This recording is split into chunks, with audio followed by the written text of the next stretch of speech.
안녕하세요. 김태훈의 현명한 투자자 방송 시작하겠습니다. 오늘은 대웅제약에 대해서 말씀을 드리겠는데요. 대웅제약 하면 대부분 다 그 우루사라는 약품을 기억하실 겁니다. 자양강장제인데 이게 워낙 오랫동안 TV 광고를 타면서 대부분의 사람들은 대웅제약 하면 우루사라는 것을 기억하고 계시죠. 그런데 실제로 이 대웅제약은 우루사 외에도 그 역류성 식도염 같은 다양한 그 치료제들을 개발해서 시장에 팔고 있는 그런 제약사입니다. 대표적인 제약사죠. 그런데 이 회사가 지난 2월달에 주가가 많이 폭락을 했었는데 그 이유가 이 나보타라는 보톨리늄 톡신 제제에 대해서 이 경쟁사인 메이톡스가 기술 도용 소송을 했고 이 소송에서 패소했기 때문에 그렇습니다. 그러면서 이 나보타라는 성장성이 굉장히 좋은 이 보톨리늄 톡신 제제에 대해서 더 이상 이제 이 메이톡스에게 라이선스 피를 주지 않으면 판매를 할 수 없는 상황이 내몰리게 된 거죠. 근데 이 나보타라는 이 보톨리늄 톡신 제제는 2020년 판매를 개시한 이래로 매년 빠르게 성장을 해왔습니다. 특히 국내 시장보다 해외 시장에서 굉장히 빠르게 성장하는 모습을 보여줬기 때문에 해외 시장에서 굉장히 기대감을 갖게 했죠.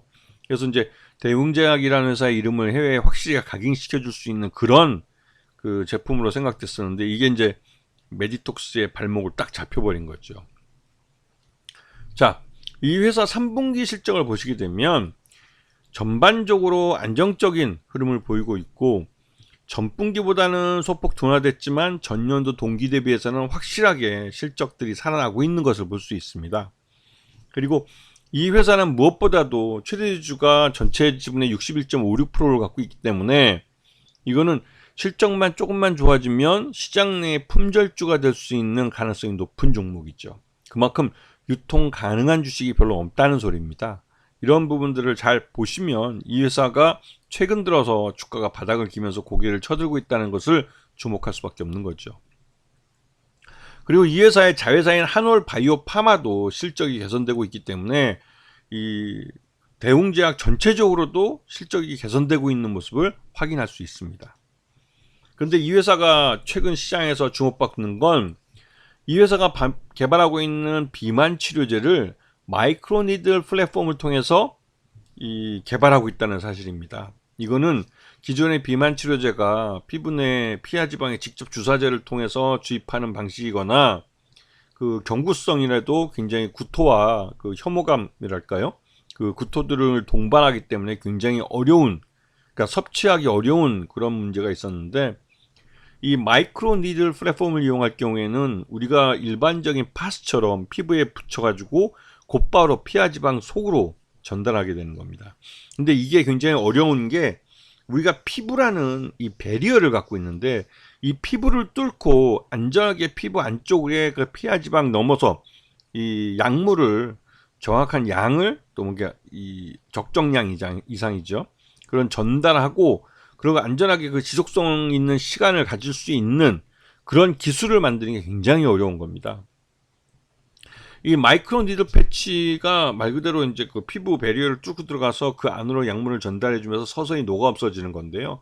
이 기술이 굉장히 어려운 거죠. 하지만 이 마이크로 니들 패치로 개발이 되면 비만 치료제 같은 경우는 누구나 쉽게 그 이용할 수 있고 또 안전하게 사용할 수 있기 때문에 글로벌 시장에서 판매율이 늘어날 가능성이 어느 것보다도 높은 거죠. 지금 현재로도 비만 치료제는 선진국형 병이라고 해서 선진국을 중심으로 비만 인구가 굉장히 늘고 있어서 시장 자체가 어마무시한 블록버스터급 그 신약 시장이라는 것으로 알려져 있습니다. 자, 대웅제약의 최근 주가를 보시게 되면 지난 2월 달에 나보타 소송에서 패소하고 나서 주가가 폭락한 걸 볼 수 있습니다. 그 이후로 시장에서 신뢰를 회복하지 못하고 계속 흘려내리거나 옆으로 횡보하고 있는 모습을 보였는데요. 요번에 이러한 그 미래 성장 동력이랄 수 있는 비만 치료제에 의한 비만 치료제를 마이크로 니들 형태의 패치로 개발하는 이런 것을 통해서 시장에서 신뢰를 회복할 수 있기 때문에 서서히 고개를 들고 있는 모습을 볼 수가 있습니다. 특히나 이 경기 침체일 때 확실한 자기 시장을 갖고 있고 안정적인 매출과 순이익을 낼 수 있는 이런 제약사들은 이 경기 침체의 도피처가 될 수 있기 때문에 경기 방어주라는 별명으로 또 불리기도 하죠. 그런 측면에서 대웅제약은 시장 내에서 관심을 가질 만한 종목이라고 볼 수가 있죠.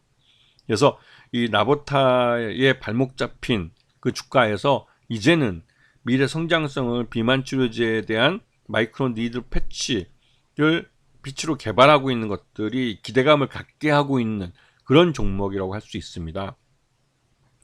자, 그렇기 때문에 이제는 그 나보타에 너무 그 발목 잡히지 마시고 이제 대웅제약에 대해서도 새로운 기회와 가능성에 대해서 바라볼 때가 되지 않았나 생각이 됩니다. 자, 오늘 방송 여기서 마치겠습니다. 감사합니다.